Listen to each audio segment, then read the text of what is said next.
Hello, my name is Harrison Boat. We welcome you back into social responsibility. We're talking about internally displaced people. Now, there is a bill that has been filed way back in the 13th Congress in the last session. And apparently, or unfortunately, this has been vetoed by our very president. But maybe because they have issues that need to be addressed. And these issues have been answered. But before anything else, I'd like to congratulate the author, right? Yes. We have Representative Honorable Rene L. Relampagos, is that correct? Yes. And there you go. And, Rufus Rodriguez, my friend, and Maximo Rodriguez Jr. So, tatlo sila. May isa pa, isa Two pa. other versions. Iba-ibang versions to. Then we have also Maximo Rodriguez and Rufus Rodriguez. Ladies and gentlemen, we have our two guests, just so you know. We have Rebecca E. Lozada, the National Coordinator of the Philippine Coalition for the International Criminal Court, and we have Annalisa Ugay, the Balay Rehabilitation Center, which is basically the NGO. Let's look into this bill that was filed. Now, final nyo na ito at the last session of the 13th Congress, so 7 years ago, plus 1 now, 8 years. Sumara na yung huling session, bubukas na naman in June next year. So you have to file it again. But the reason, you told me earlier, na binito ito, there are 4 issues. Yes, kung bakit hindi natuloy ito. And what you're doing here is, one, identification of internally displaced. Basta may agreement, who are internally displaced people. That's what is on the bill, di ba? Yeah. Hindi naman question yun eh. And then you have assessments as to the scope of responsibility. The penalties and violations. Okay. What are the 4 items na parang ayaw ng presidente na ibinasura, ibinilik na naman sa Congress? Ano po yung 4 na yan? Kasi nasagot nyo na pero naubusan lang kayo ng oras. Pero kung natapos sana ito mga tao na nasamantala sa Zamboanga, sa Bohol, tsaka sa Yolanda, may rights na yan. Yes. Hindi gayang ginagawa natin dito. Bumalik na kayong Bisaya, gagawa lang kayong problema sa Metro Manila, parang gano'n, ano? So, what happened? What are those items? Ano nangyari sa bill na yan? Well, the bill was filed last 13th Congress during the last regular session. Then it was, even for the 13th and 14th Congress, it just reached up to the committee level. Ayaw pumunta ng plenary. Ayaw naman punta ng plenary. Sa 14th Congress, it reached in the Congress. It was Final. Yeah, it was approved in the 3rd reading. Okay. But the problem, it is not been done, it's not moving in the Senate. Tinulugan na Senado. During the 14th Congress. Because Corona impeachment. Yes. Natulog. On the 15th Congress, both houses was able to approve it on the 3rd reading. So unfortunately, it was vetoed by the President because when he vetoed that, it was already 2 weeks before the session of the end of the Congress. So we can no longer answer and overturn the veto. So it's really frustrating, to say the least. It's really a losing battle, actually. So we end up now refiling it again. Do you have to go through the same process again? The same process. Ulit ka na naman. The same process. And we already take into consideration the veto message. Yung 4 Yes, we point. already answered that. Hopefully, they have no way out to veto it anymore. So, I hope so. Well, Kong Rufus, during the committee hearing, says that why we should have to put this into the same processes. Well, in fact, it is being already approved in the both houses. Why not approve it in the plenary and then send it back to the government? Send it back to the government. government. And then, when he vetoed it, we will just answer. Hindi pwede? I don't know. It seems that the other is, well, we have to go through another process like that. So, just the same. So, that is quite frustrating. And the 4 grounds are very, for us, it's really shallow. But it seems, nevertheless, you still have to answer the queries of the President. Kung ayaw niya, talagang may power ang Presidente. Yeah, it's only, if we have given only enough time, we could have just rebutted that grounds. Pero kaya naman ni Rufus, Rufus Rodriguez. Rufus is so great. No, he's a senior politician, a senior congressman. He could probably short-circuit the process. Kasi proseso lang eh. Yeah. Pero actually approved na. Yeah. I think that's what's good about this Congress. So there are champions who are still in the Congress, They're both in still the there, Senate and the House. So, logically, I would think that they can then Kaya lang, facilitate. well, I think Congress always has its hands full, most especially the Senate, with the senators, many of them facing criminal charges. Mukhang palala. Yun ang That's naging the problem now because up to this moment, there is Walang gumagalaw eh. there's no bill yet filed in the Senate. Wala. Because And that's your problem. gulong-gulo rin sila because Yeah. they have internal fights. They will be internally displaced. yan ang tawag yan. Maybe. Oo. And some yung mga tinira naman ng congressman, mga former congressman naman yan eh. Yeah, Yung mga ano. So, the House will not be too much a problem, but going to the Senate para pumasa, the problem is time. But it is imperative for our viewers to realize that people who are internally displaced, we mentioned, ladies and gentlemen, in the first part of the show, when we were discussing who they are. Remember, the numbers are temporal. Habang na-displace ka, bilang ka. Pag naumurong ka na, out ka na sa programa. What about these people who suffer now, who may not be there next year? Di na balik kung namatay. Ang problema, habang narito sila, they suffer the indignity, correct? This is the rush against time to pass this bill. Wala naman lumaban dito sa Kongreso, no? Because, well, unless he hates the poor and the displaced. I mean, malay mo sila maging displaced balang araw. All of us are vulnerable. Yeah. Di ba? Even though you live in the best area, you live in Makati. Bumagsak ang building. Exactly. Dito ka nakatira. Exactly. Katoliko ka and you have to be relocated to a Muslim area. There's also psychological mismatch. Di ba? Yeah, that's so, true. But yun lang pwede bigay sa iyo ng gobyerno. Patay ka ngayon, doon ka. There are many issues, di ba, that need to be discussed. But sana kung umandar man to, maintindihan ng taong bayan, especially mga nakikinig. Yeah. What can we do? What can our viewers do? What should they do to help, to assist you push this bill further along? Anong maigi dyan? Well, I think Because your issues are not, wala ka sa front page ng mga dyaryo eh. Yes. No, Di ba? Ano na sa front page? DAP, the president's going to get impeached, donor countries are putting in billions in pesos. Let's see. Of course, Pacquiao, and he hasn't paid his taxes. How come we don't have the Balay Rehab when you're talking about the very same people that all of them are talking about, which is the poor? Di ba? Pero yung lahat, charity. Yes. Kayo, hindi. Dignity and right. Charity, and it seems when you are doing this for charity, you remain powerful over the others. And what you're trying to do is you're trying to give them power. You're empowering Yes, those that is are the essence. nawalang oportunidad. That is the essence of our work. Empowering the poor. Making them assert of their rights. What can they do? Actually, the victims are in the headlines still. Yes. Oh, I yun mean, na the nga victims of Yolanda, the victims of the earthquake, Zamboanga. I mean, Yes. it used to be like I visited Zamboanga and I was toured around by the peace advocates of Zamboanga. And as we said earlier, government recognizes the rights of those who are displaced. So I went to the stadium. I went around. There were, food rations. Yes, feeding them. But, even with those things, would you like to be in the stadium? When I went there were about 80,000 people in the stadium. Poor living conditions. Very Yes, poor. It was raining and there was flooding on the, inside. But that's the best Zamboanga can do. Wala na silang malalagyan ng iba eh. Kasi ganun talaga nangyari. Na-displaced. So they are still in the Loko yung headlines. miswari na yan. Dapat siya habulin natin. True. Habulin lang ng mga... Yan, madaling that's maggera really eh. Ang problema, very unnecessary. yung mga victims, correct? correct. Madaling maggera. Sila.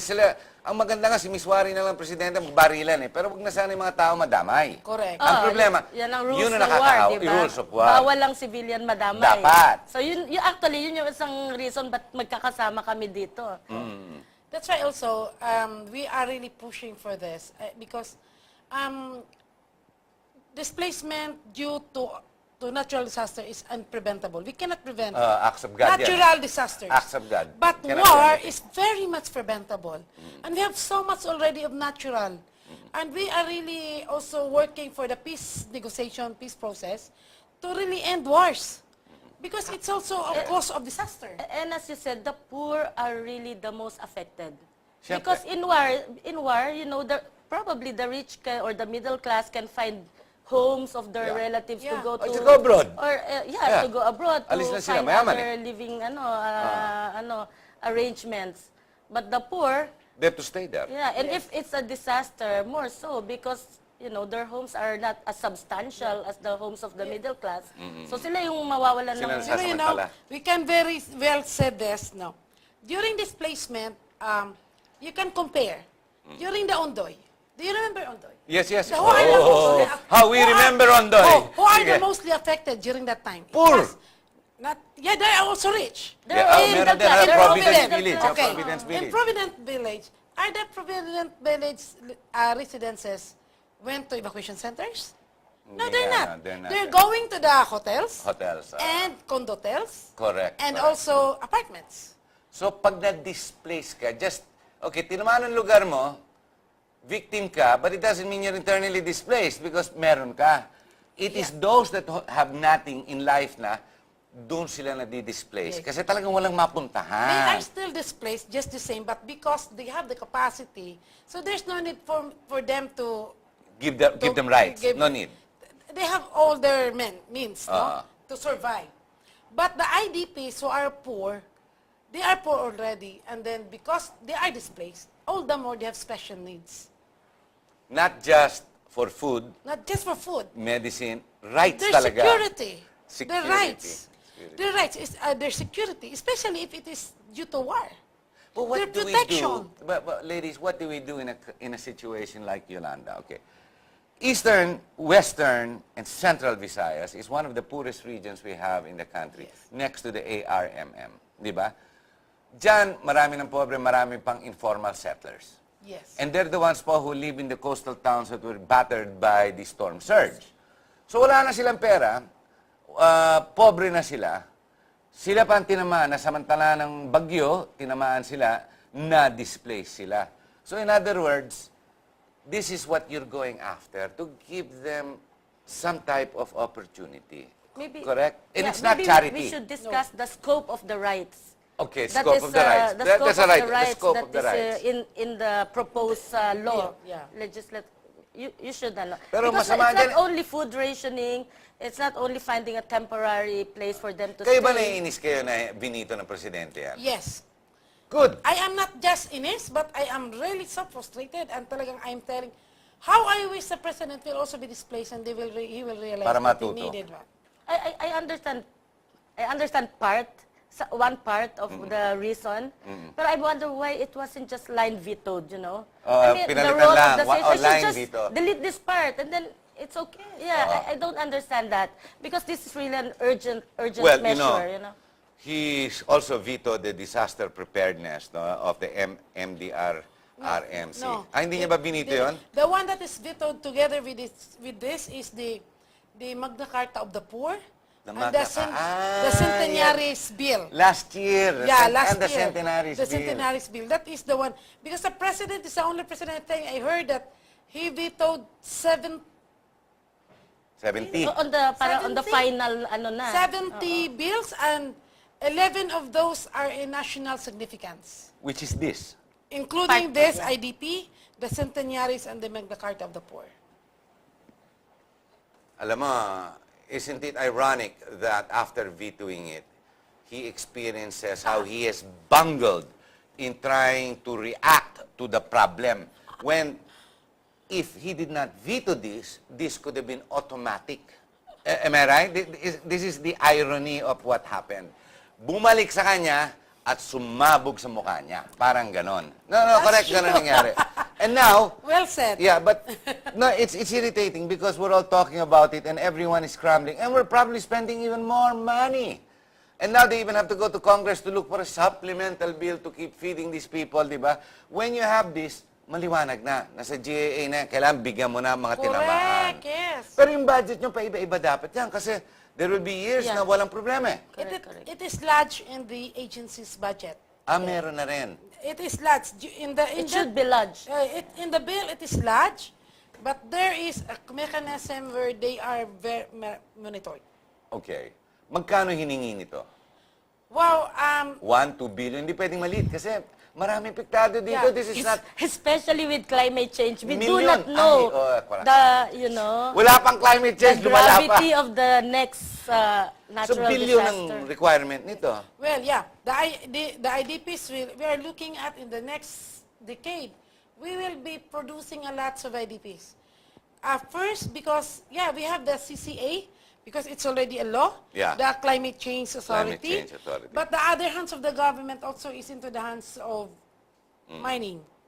Hindi pwede. Mining affects. Mining and when you just look at it, climate change and then the mining, how can you Bangga. go them together? Hindi pwede. So what your hands, the other hands is doing doesn't have to do with the other hands. Oh my gosh, doing. it's like San Miguel Corporation. The right hand doesn't know what the left hand is doing, di ba? They're probably selling milk and beer at the same time to the same customer. But, okay, but that's what's happening. This requires a big budget, miski pa paano, because without, I mean, any fool can forecast. You don't have to be a rocket scientist to identify Yes. dadagdag ang IDPs mo. Whether you like it or not. Definitely. Di ba? So, the budgets will have to be maintained in Congress. Yeah. It has to be. It has. With this, that no more pork barrel and PDAP, it should be lodged with the All the more. holiday. All the more. Yeah. Pero kung may DAP, pwede bigyan ng presidente. Kung mawala ng DAP, talagang wala na. Kailangan mo talaga Wala. ng budget. Yeah. Kailangan na si GAA ka. It should be put in the budget of the Yes. SWD, the DOH to respond on the health, and it should be lodged also into the DOJ, the even the DOJ, DOJ.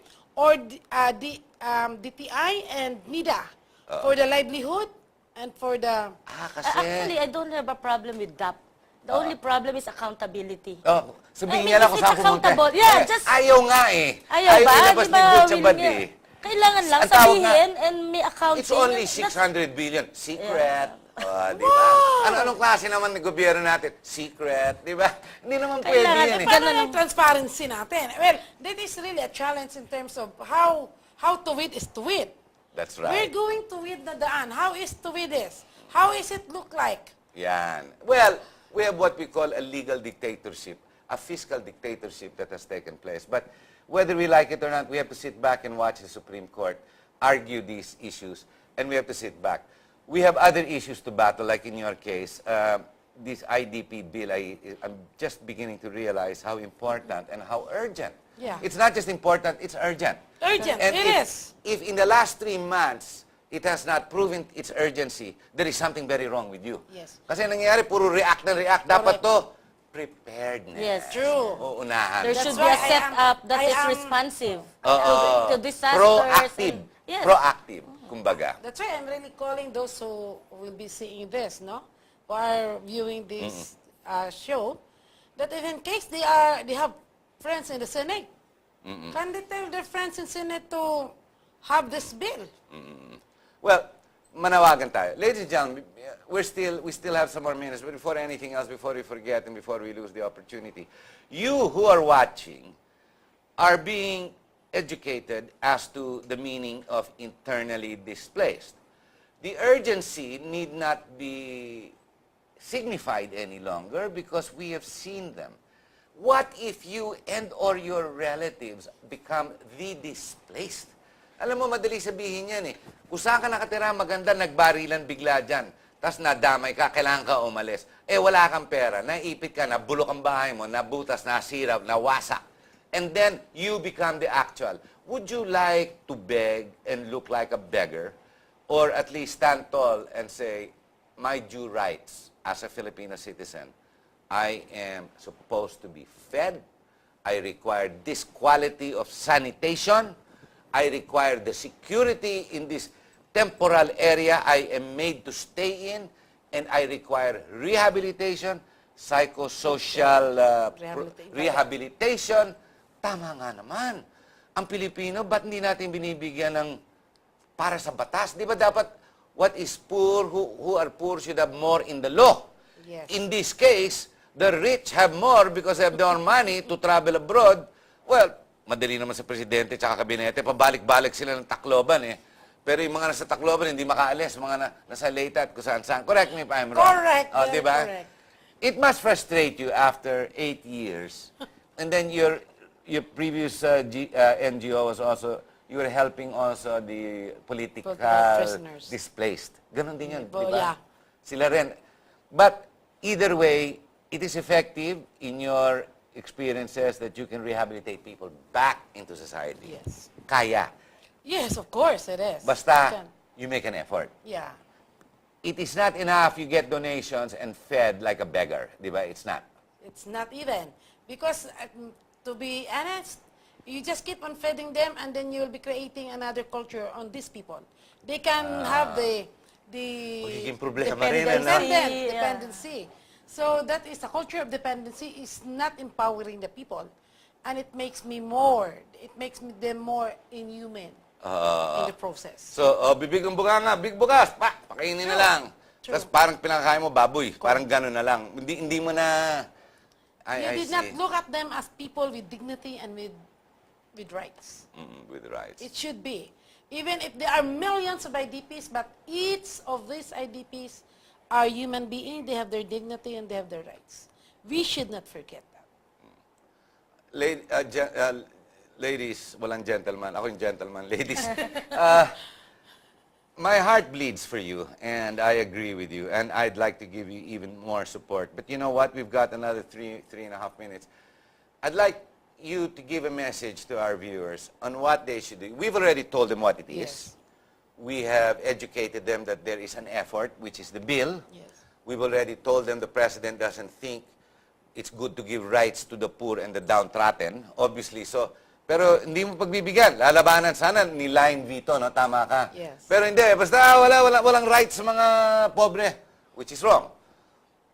Manawagan ka sa mga viewers natin on how you want them to act, react, think, or at least understand. So when this issue comes to play, they can write their congressman, write their whatever, o mga kaibigan nila whatnot makakatulong. Your message to our viewers. We'll start with Annalisa. Yes. Okay. For all those who watch, in case you have friends who are senators or congresswoman or congressman, please tell them that it is not, hindi malayo na magiging IDPs din tayo. And we really need this. So please tell them to support this bill. If they want, they can file this and really push for this passage during this Congress. Dapat naman. Rebecca Losada, what would you want to tell our viewers as a parting message? Since my focus is more on internal displacement because of armed conflict, I would like to call on state forces and non-state forces to respect the rights of civilians in terms of how they are affected, not using them as human shields, and when they have to be displaced because of their villages being bombed or because they themselves are fearful to stay where they are, then there has to be measures for them to live with their dignity intact. And that means not only food, shelter, but education for the children, medical services for those who are wounded, and as Balay Rehabilitation does in their own capacity, psychosocial trauma services, which is very important for their long-term survival. You know, it's 2013, and my heart bleeds. In this day of communication, this modern world, we're now in the 21st century, it's amazing how stupid and gullible people are. Why we even require military? Why we even require guns? Why we even shoot each other? It is so savage. The idea, just the thought of it is repelling. And yet, right here in our country, no less Zamboanga, it's not even a religious war. But some idiot decided that he wants to shoot Filipinos and whatnot. For what? More money? Nur Miswari? My gosh, we can't even put him in jail. He's too old. He'll cost us more money to feed. It doesn't make sense. I totally agree with the women, this organization, this advocacy. But they cannot succeed if they don't get your help. So, if you know about, how do the viewers get in touch? Anong number maganda bigay natin? Okay, they can call our office, 921-6301. One more time, please. 921-6301. May webpage din kayo.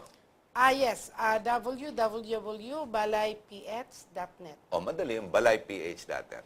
Thank you very much. My name is Larry Bruhard. Ha ha ha ha. Thank you. Thank you. Thank you very much, sir. Galing.